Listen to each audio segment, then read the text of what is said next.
So today I wanted to go over two of the exercises from the Optathlon. First up, a split squat, just to give you some pointers on it. Alright, and so with the split squat, you're standing in a split position, yeah. The key things are to the shoulders over the hips, alright, as you go up and down. Alright, so it looks like this. Alright.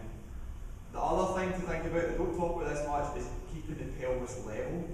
Alright, so if I tuck myself in here, right, now not having your pelvis level would be like you'd have a downwards tilt on the pelvis, which is pretty common. If you've got a quite a big curve in your lower back, it's probably that your pelvis is tilted forward. Okay, so we want to try and keep that pelvis level. Alright, so effectively kind of pulling up from the front and tucking your tailbone underneath, alright, as you're going up and down, alright, which means you will feel a good stretch at the front here, alright. At the bottom, we're looking at knees being about 90 degrees, alright, so yeah, roughly 90 degrees, with this front knee over your heel, and then pressing up through that heel, alright. The other thing, if we look at it straight on, is we need to make sure that our knees are tracking the centre of our foot. Alright? So we don't want knee going inwards and your foot's out there. Alright? Which is probably the most common thing to happen. It needs to be centre of your knee. If you imagine where your second toe is, alright, going down in a line with that, and then back up.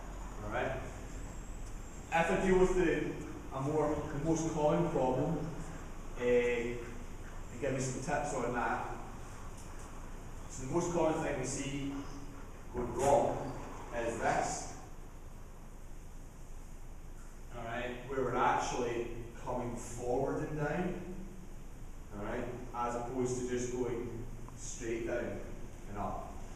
Alright, so to correct that, or the reason that might be happening is because we're tight in here, alright, because we do a lot of sitting during the day. Would be an example of causing that, so therefore when we're tight in here we get pulled into that position, hence coming forwards. Alright, so to correct that, it's going to be a deep hip flexor stretch you need to focus on.